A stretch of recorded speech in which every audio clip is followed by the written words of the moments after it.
We are leaving the American streets to go to the European streets to play some Pantera. Sorry, I had to do it. But this is Den of Thieves 2 Pantera, or is it just Den of Thieves Pantera? Another sequel I just has no idea what to call itself. But doesn't matter. Let's find out.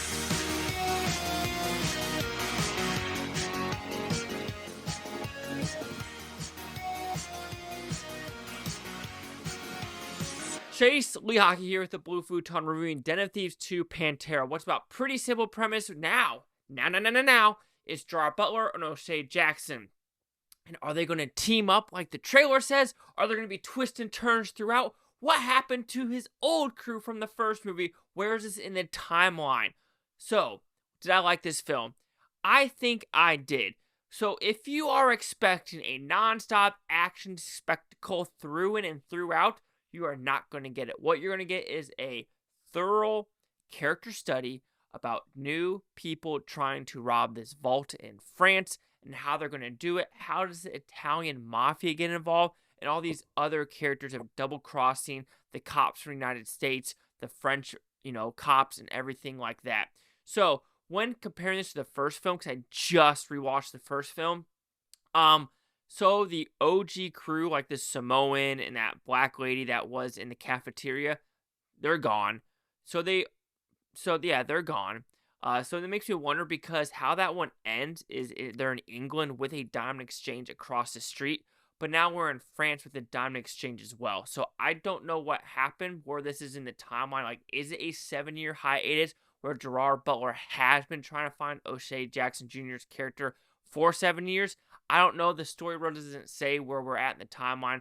We just start off with him stealing a diamond, and oh shit, he stole a diamond from the mafia. That is in the trailer, and we're kind of get this stuff. So like I said, I like how it's shot.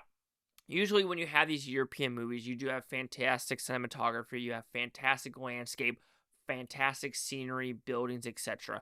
Old school Europe is good to look at, period, end of subject.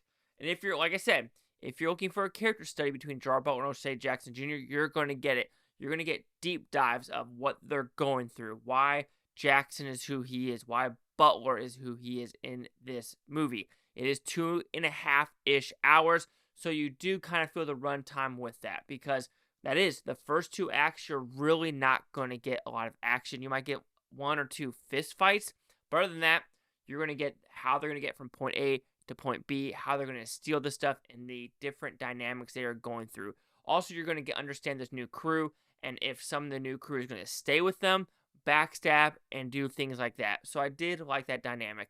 And of course, the third act is where the heist happens, the car chase you see in the trailer, and other action set pieces. Does that compare to the first one? No, the first one is a lot better how it ends. The sound effects are a lot better. This one is a lot less gunplay and more of that car chase that you see. So that is where I think I struggle with. The third act kind of is a whimper to where it leads. You see what I'm saying? Like, you are taking me through this 1 hour and 45 minute setup. Like, it is a slow setup, and I didn't mind the slow setup, and that's where I'm curious where a lot of people are not probably going to like it, because it is a slow setup, and the payoff isn't the greatest, but there is a decent twist and turns at the end where you're like, oh, okay, I see where that's going, because something's going to happen when you look at some character's face. Like, yeah, that's going to go that route. But before that, when the heist is over, it is great. There is very little dialogue, and that's what I like about it, where it's not like this bantering back and forth, like, oh my god, what are you doing? What are you doing? No, it's get in, get out. We train this. Let's shut the fuck up and do this to the T, and I think it works really well. And I do think there were tense moments when it deals with the elevator where I'm like, oh my god, are they going to make it out? I don't know, because there are 4 people, and you don't know if one's going to fall, one's going to die, and things like that, and it's very tense. I'll give it that. A car chase was pretty good. And then, like I said, something happens at the very end where I'm a little bit conflicted, but I think that's good. There's good confliction because one of the characters is very conflicted with what they're doing. What they did, was it a good idea? Was it a good decision? And it's more of the things of like, it's a lot more fun on one side than the other through and throughout when it comes to that level of, just mind fuckery, if you want to put it that way. But no.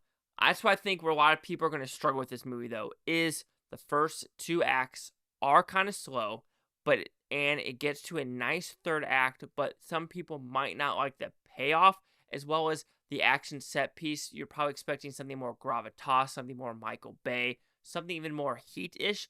You're not going to get that. This is very quote-unquote grounded with what can occur with some of these scenarios. And I do think it is smart when it comes that way, because sometimes you're tired of the bombasticness of Hollywood. Yes, sometimes you go to a movie theater to just enjoy the ridiculous, the impossible. They're like, okay, that's some bullshit. That ain't going to happen in real life. But watching this, it is like, oh, okay, there was some time and effort to make this movie as quote-unquote realistic as possible to try to get from point A to point B to point C, because it ain't going to be some wham bam thank you ma'am of like, oh, this is an easy thing. No, you got to think about thermal, you got to think of motion, you got to think about how you're going to do it with the cameras and everything like that. So I do like that. But yeah, I think Den of Thieves Pantera, Den of Thieves 2 Pantera, whatever you want to call it, is there going to be a sequel? I'm going to say no. I'm going to say no. But I'm going to call it open-ended either. It's really up to the viewer to think if they're going to want to continue this. I am struggling with the box office with this one because I did have it at number 1 with about like 15-ish million. I'll be interested, especially with these wildfires, snow, kids back in school. Are people really going to see this movie? I don't know. We will see. But overall, Den of Thieves 2, it's shot well. I think it's a good character study between right, wrong, the hunter, the huntee. What's the best side? What's the worst side?